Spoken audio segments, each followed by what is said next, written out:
amigos! Como vocês estão? Preparados para mais um dia de revisão do estudo bíblico? Hoje a gente vai continuar o Evangelho de São João. Já fizemos no primeiro vídeo do mês passado os capítulos 1, 2 e 3. E hoje a gente vai continuar nos capítulos 4, 5 e 6. Então já cata sua Bíblia, porque me perguntaram esses dias, qual que é seu livro da Bíblia que você mais gosta, seu preferido? É o Evangelho de São João. Ele é o mais fofitinho assim, né? O mais bonitinho, o mais fácil de ler, o mais fácil de entender. João é muito querido, então é o meu preferido, o mais gostoso de ler. Vamos continuar, porque, né? Geralmente esses vídeos ficam grandes.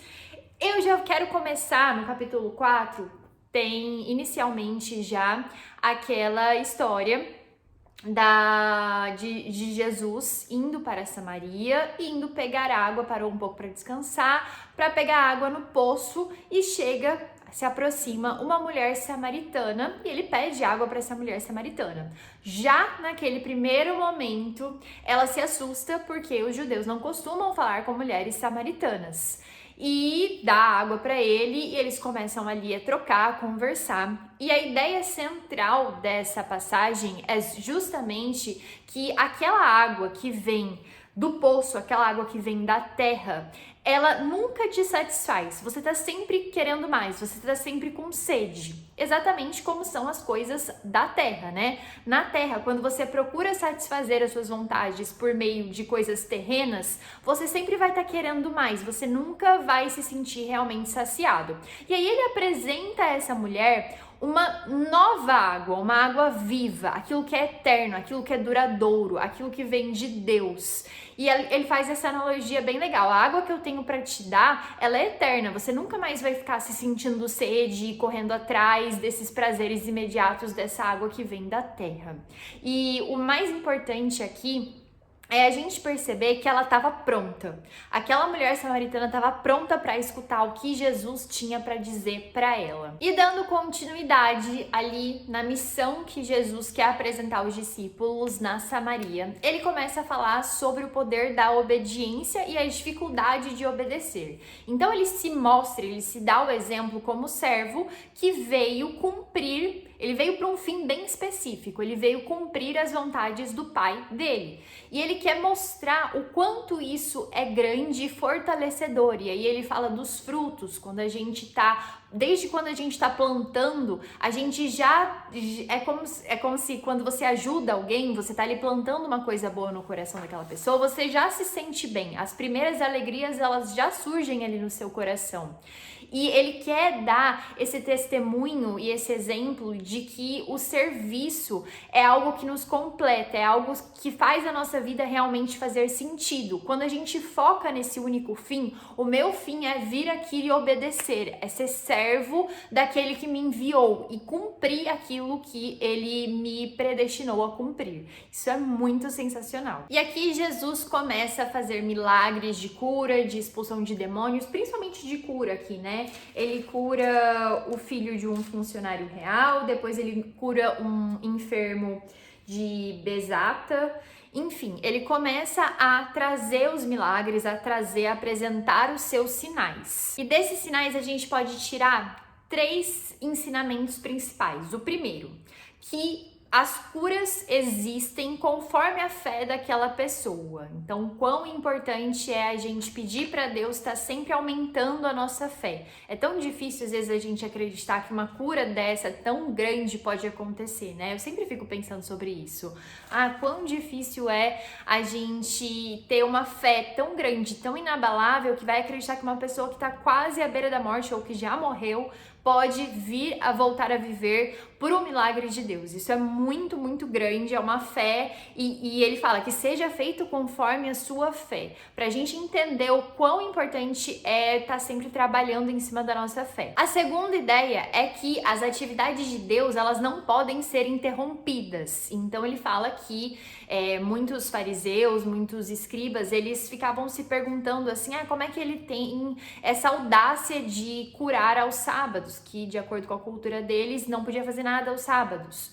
E aí ele vem dizendo que a atividade de Deus não pode ser interrompida e que o Filho do Homem, ele é Senhor também dos sábados. E o terceiro ensinamento é justamente para as pessoas começarem a não se preocupar tanto com a lei e olhar mais para dentro, olhar mais para as suas boas obras, para a sua fé real. Cuidar para que você não esteja só se ocupando das escrituras e não chegando a Deus, não entendendo e obedecendo a vontade de Deus real na sua vida. E que mais? Curtir. Tem que curtir, gente. Tem que curtir. E aí a gente chega no capítulo 6. No capítulo 6 já começam os milagres da multiplicação dos pães. Jesus olhava para aquilo dessa separação entre os povos, dessa separação entre as religiões, o julgamento constante até em cima da figura do próprio Jesus e queria passar um novo mandamento, além dos mandamentos de Moisés. Na verdade, era uma confirmação do mandamento de Moisés, que dizia respeito ao amor e à partilha. Então, tem ali uma multidão de mais de 5.000 homens e eles estão com fome e Jesus começa a partilhar os pães, que no início acho que eram 3 ou 5 pães e 2 peixes, e ele partilha esses pães e consegue ainda encher 12 cestos de pães e alimentar toda aquela multidão. O que quer dizer essa passagem? Que o poder de Deus é tão grande, é tão abundante, que ela transcende todas as necessidades humanas, que até sobra. Então, tinha ali inicialmente 5 pães e 2 peixes, ele distribui para toda a multidão e elas ainda tem sobra. Enche 12 cestos com mais pães e mais peixes. Quer mostrar que esse poder de Deus é tão grande que transcende essas nossas necessidades humanas. Diante daquele cenário, muitas pessoas imaginavam que o Messias, aquela pessoa que daria pão para todo mundo, seria uma figura política e salvaria, libertaria o povo de Israel. E deram essa oportunidade, a oportunidade de Jesus Cristo ser o rei. Só que Jesus Cristo não veio para fazer política, ele nem veio para se meter com isso, né? Dê de César o que é de César. E surgiu essa oportunidade dele ser rei, dele ter poder real. Só que Jesus entende o porquê ele foi enviado e para que ele foi enviado, e ele simplesmente passa essa oportunidade sabendo que os planos de Deus eram muito maiores. Capítulo 6 é bem grande e também tem aquela passagem de Jesus andando sobre as águas, do mar agitado, Jesus está dormindo no fundo da barca e os discípulos ficam desesperados: meu Deus, a gente vai perecer, Senhor, você não se preocupa porque a gente tá perecendo e você não tá fazendo nada. E aqui Jesus mostra que todas essas dificuldades são necessárias para que as pessoas estejam preparadas para atingir o seu alvo. Então, sair ali de uma margem do rio, do mar, e chegar em outra margem. E aqui Jesus começa a falar das nossas necessidades, sejam elas as básicas, sejam as necessidades de encontrar sentido na vida, as mais profundas necessidades mesmo. E ele começa a nos dar a solução para isso. A primeira solução é justamente essa fé inabalável. A gente precisa acreditar que ele veio para dar vida e vida em abundância. E Deus tem muita vontade de nos deixar bem pertinho, bem próximo dele de verdade. E às vezes essas necessidades, essas preocupações, elas surgem justamente para que suscite no nosso coração essa necessidade de encontrar com ele, de buscar ele, de ir ao encontro dele. E aí a gente começa a se perguntar quando e como a gente vai se sentir realmente apto para lidar com essas questões, essas preocupações que nos assustam tanto.